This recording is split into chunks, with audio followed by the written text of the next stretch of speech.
Hey there, athletes. Coach John Ferry here from Team Wilpers. Excited as ever to welcome you to our athlete briefing. Tonight we are week one of our spring run challenge for sure, and kind of week one of our half marathon extension. So we'll call it kind of week 1/11. Excited to be here regardless for the start of kind of a new training journey all around. First off, a huge best of luck to all of our athletes racing this weekend. We're coming to the conclusion of the half marathon challenge. I know there are a lot of people in town here in New York City, and a lot of people running races around the country, maybe the world. I don't know. You tell me. Let's just say so. So congratulations in advance on kind of reaching the finish line of your training journey here. Remember, all the fun starts on race day. All the hard work you already did. All the fun starts on race day. So go enjoy it. Let it be a celebration of everything you've accomplished thus far. Half marathoners not racing this weekend, training continues. So your journey is going to carry on for about another 4 to 5 weeks, and then you're going to have your celebration at that time. So keep buckled down.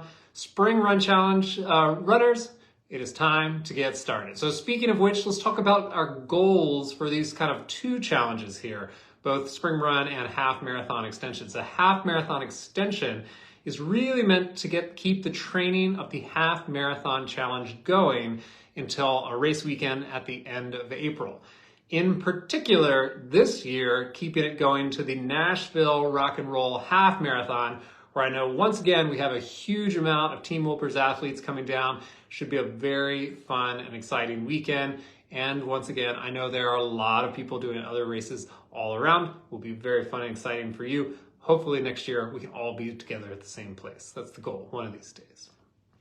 Spring Challenge runners, as always, the goal is absolutely to continue improving the result of that 20-minute distance test.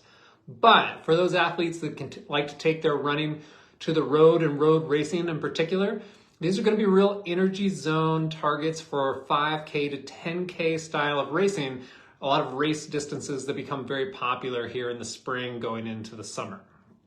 So we'll be targeting 3 main energy zones across the scope of this challenge. As always, our Z2 endurance pace, aka easy pace, a good block of threshold, and we're referring to the lactic threshold in particular, our zone 4, and then our VO2 max work in this challenge, going to be a pretty steady dose of zone 5 work that goes along with everything else. And while this style of training directly correlates to maybe the 5K to 10K kind of race distance, this is also an excellent just type of training for endurance athletes in general, especially for some of the longer endurance athletes, let's say the half marathoners, the marathoners that are really focusing already on fall marathons or half marathons. This is a great thing to do here in the spring and kind of your preseason to kind of get ready and get revved up before you make that switch back to endurance only style of training. We'll talk a little bit about the website, especially for any new athletes coming in. Website will have a few things. It has, very importantly, your paces that we want you to use for the workouts. We'll have your workouts for the week. Speaking of the workouts, each week it will come out on Friday morning. We'll have a square to check off to say that I completed that workout. And for the best chance of success, simply make sure that you complete 100% of those workouts. Those from the paces provided, those are going to be based upon the distance test results achieved during that 20-minute distance test. You're going to need to go into the website, use the gear icon on the corner of that pace box, enter your results, and those will be kind of the guiding paces to start your challenge. Couple little announcements in general. For those in the New York City area here in the next 24 hours, tomorrow morning will be our Team Wilpers NYC Half Marathon Shakeout. So we'll start at 10 a.m. at Bethesda Fountain in Central Park, the famous Bethesda Fountain. Very Googleable object if you're not exactly sure where it is. But it'll be 10 a.m. tomorrow. On Sunday, on the day of the NYC Half Marathon, there'll be a Team Wilpers cheer station around 56th and 7th in Midtown. And one more time, Dana Mancini is kind of our cheer captain, if you will, here for 2024. So go find Dana. It will be a fun day hanging out with hopefully some teammates there in Midtown watching the race. Now, to our week 1 workouts. So both challenges have the option to fitness test here in week 1. Quick caveat that should go without saying, but we'll say it anyway. People that run a half marathon this weekend don't fitness test next week, period. Not at the beginning of the week, not at the end of the week, period. You've run your race this week. There's no testing next week. You're mostly resting. Everyone else, the option to retest on top of the week. So that 20-minute distance test, for those not familiar, it's quite simple. It's as far as you can run in 20 minutes. It is a max effort test. You want to see exactly how far you can run in 20 minutes, and your pace zones will be a reflection of the effort that goes into that test. The test can be done indoors, outdoors, on the track, on the road, etc., wherever you like.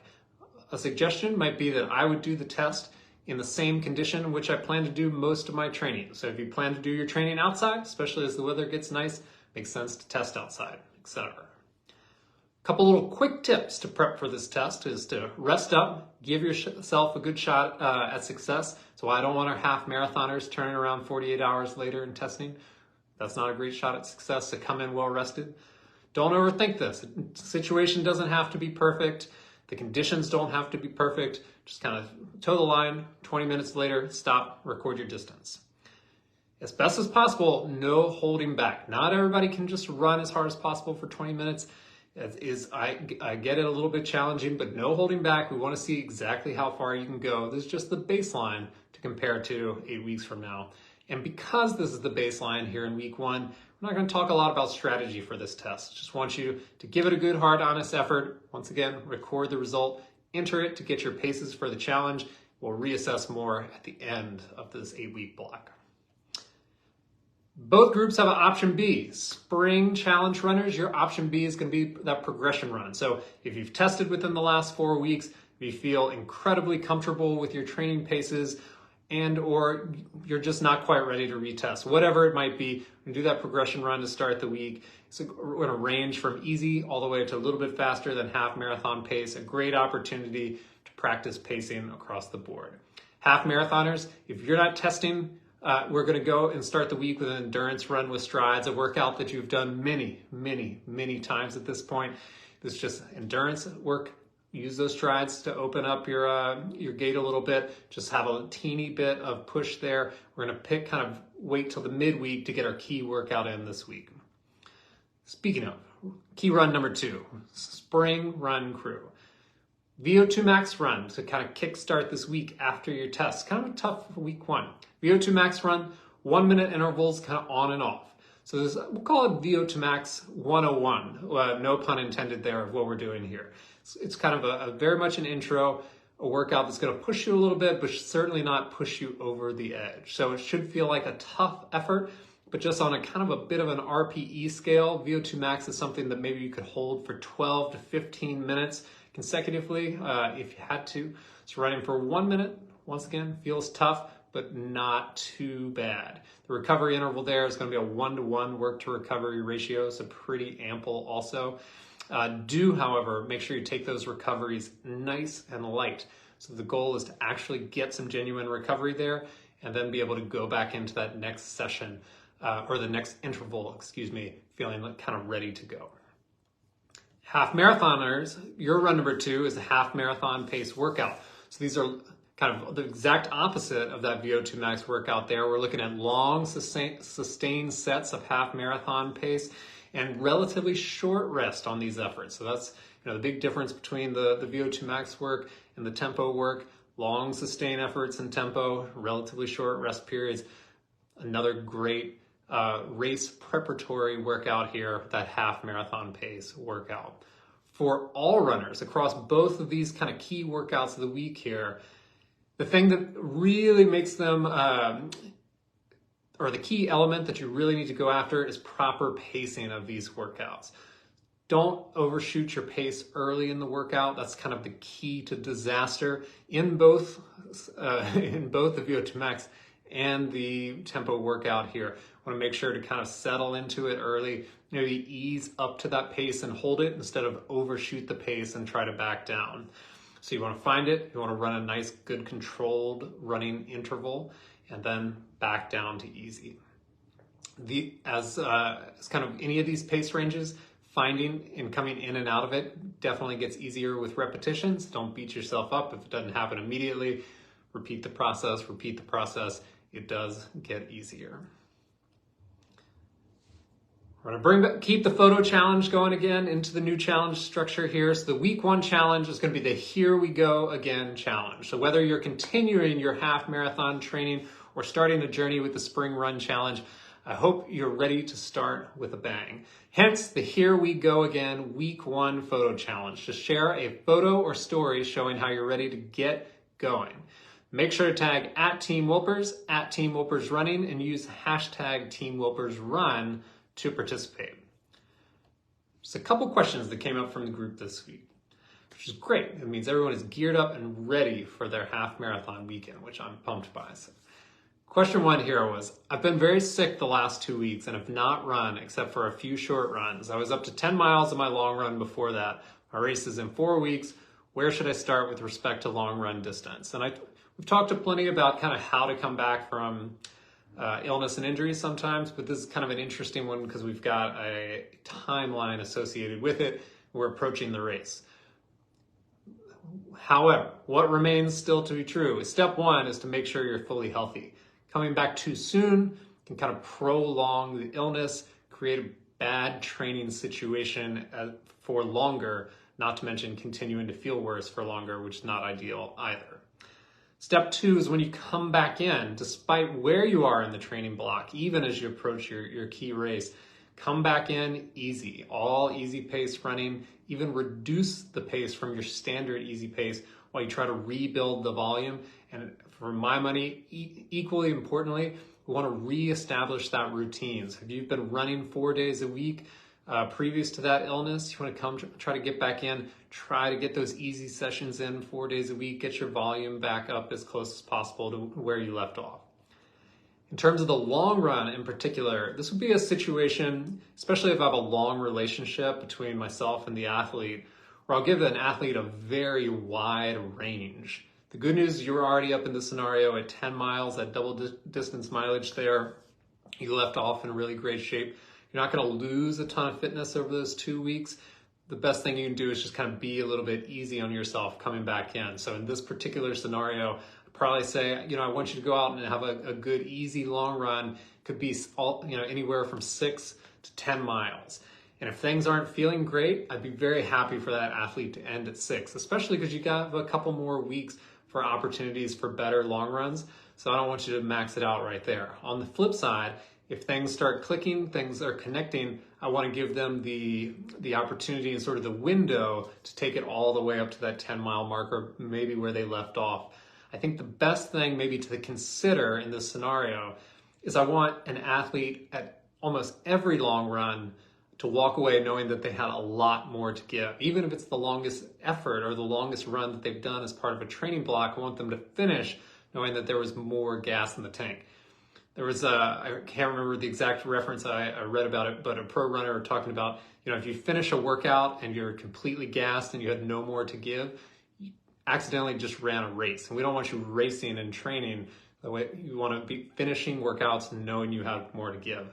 So when you think about your effort level, especially coming back from illness, if you're feeling energy start to wane, it's a great opportunity to end that session, get a good recovery, come back in again to the next session feeling better rested.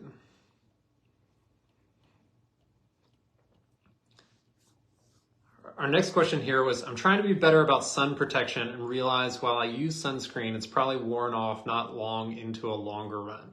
So suggestions on sunscreen or SPF clothing line, etc.